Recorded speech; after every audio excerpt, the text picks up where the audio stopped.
Сутка ичинде коронавирусту аныктай турган 3624 изилдөө жүргүзүлүп, жыйынтыгында бүгүнкү күнгө карата коронавирус жуктурган 100 жаңы учур катталып, илдеттен дагы бир 85 жаштагы аял киши каза болду. Бул тууралуу өкмөт үйүндөгү маалымат жыйынында саламаттыкты сактоо министринин орун басары Нурболот Үсөнбаев билдирди. Буга катар ал 32 бейтаптын абалы оор, анын ичинен 6 киши жандандыруу бөлүмүндө жатканын кошумчалады. Ал эми ооруканада 597 адам дарыланууда. Коронавирус жуктургандар менен 10446 жаран байланышта болгон. Республика боюнча обсервацияда жаткан адамдардын жалпы саны бүгүн 1671 түздү. Мына бүгүнкү күнү ошо республикабыз боюнча 100 жаңы учуруна токтоло кетсек, 53 адам бул мурдагы жанакындай контакт болгон адамдардын арасындагы лабораториялык тастыктоолор жүргүзгөн жыйынтыгында табылып атат. 53%. Мындан тышкары ошол эле учурдан 38 учурунда деген ошо жанакындай инфекциянын булагы табылбай жуга турган шарттарын деген ошо караштырып, териштирип аткан учурубузда. Азыркы тапта өлкөдө коронавирус жуктурган учурлардын саны 2472-ни түзөт. Алардын ичинен 1847 адам коронавирустан айыгып, ооруканадан чыгарылган. Коронавирус жуктурган 28 адам көз жумду. Ал ортодо Дүйнөлүк саламаттыкты сактоо уюмунун башчысы Тедрос Адханам Гебрейсус дүйнө өлкөлөрү коронавирустун жаңы толкунунан сактанышы керек экенин эскертти. Дүйнөлүк саламаттыкты сактоо уюмунун билдирүүсү Европа өлкөлөрү ички чек-араларын ачып, Кытайдын борбору Пекинде вирустун жаңы очогу пайда болгон маалда чыкты. Ушул тапта дүйнө жүзүндө COVID-19 8 миллион киши жуктуруп алды. 436 миңи көз жумду. Гебрейсус вирус Азия жана Америкада тездик менен жайылып жатканын белгиледи. 16 июндан тартып Кытай калк арасында тестилөөнү көбөйтүп, борбор калаадагы бир нече райондорду карантинге жапты.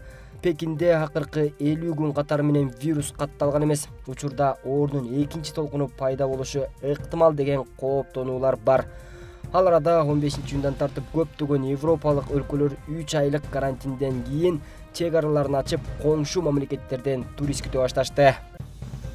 Бүгүн өкмөт үйүндөгү маалымат жыйынында милдеттүү медициналык камсыздандыруу фондунун төрагасынын биринчи орун басары Клара Өскөнбаева Кыргызстанда коронавирус менен ооруган бир бейтапты дарылоого канча каражат сарпталаарын айтып берди. Ал белгилегендей, коронавируска чалдыккан бир адамды дарылоого канча каражат сарпталаары кайра такталып эсептелип чыкты. Коронавирус жуктурган бир бейтапты дарылоого кеткен чыгым оорунун белгилерине жараша 3000 сомдон 133 000 сомго чейин сарпталат.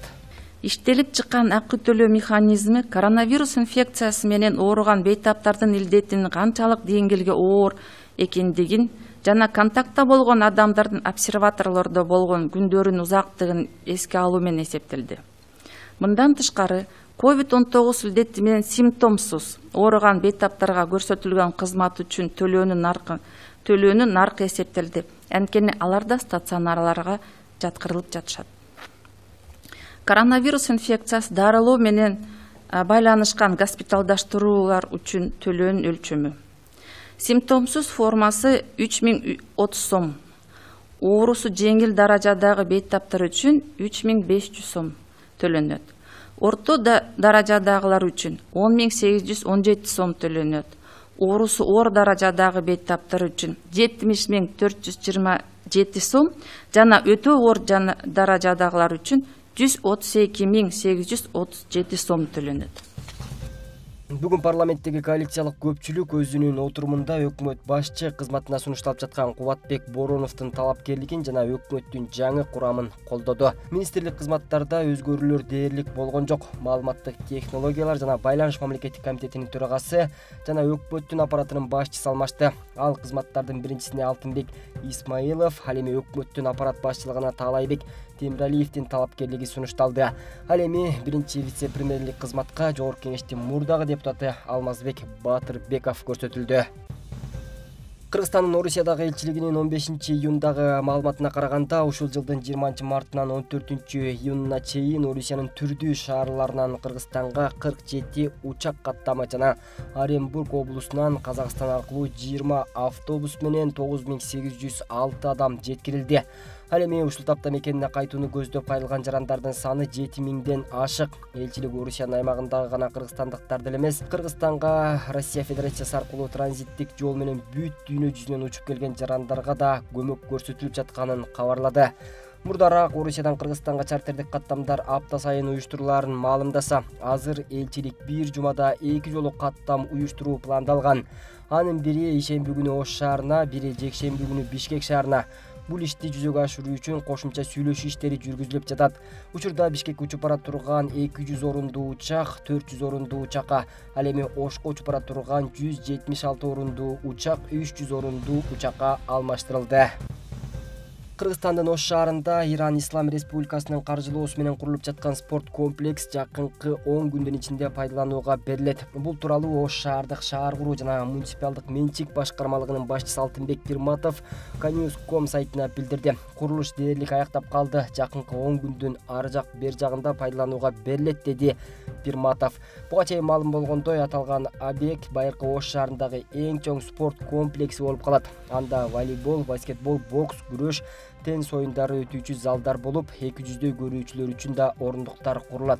Жана спорттук мелдештер өтүүсүнө шарт түзүлөт. Ал эми спорт комплексинин жанына кичи футбол аянтчасы да курулган. Залдардан тышкары жуунуучу жай, фитнес, балдар ойноочу аянтча курулуп, айланасы жашылдандырылат. Бул курулушка шаардан 5170 метр квадрат жер бөлүнгөн.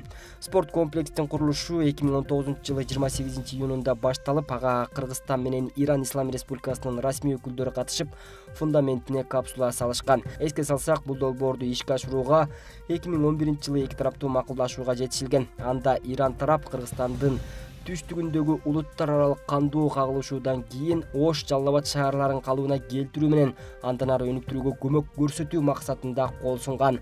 Анын алкагында тараптар $1 миллион гранттык каражатка спорт комплексин куруу үчүн меморандумга кол коюшкан. Колуңуздан сертификат алабыз. Маскаңыз барбы? Бар. Тагын алыңыз. Маскаңыз барбы? Бар.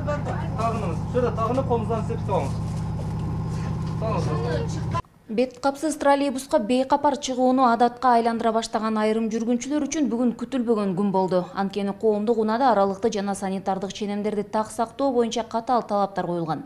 Жүргүнчүлөрдүн баары бет кап тагынууга милдеттүү. Бирок жүргүнчүлөр тарабынан бул талаптар толук аткарылбай жаткандыгына коомчулук нааразы болууда. Муниципалдык коомдук унааларга жайгаштырылган атайын каражаттарды да көзгө илбей пайдалануудан баш тартып, ал эми бет капты болсо чөнтөккө же сумкага салып жүргөн жүргүнчүлөрдү кездештирүүгө болот. Күтіп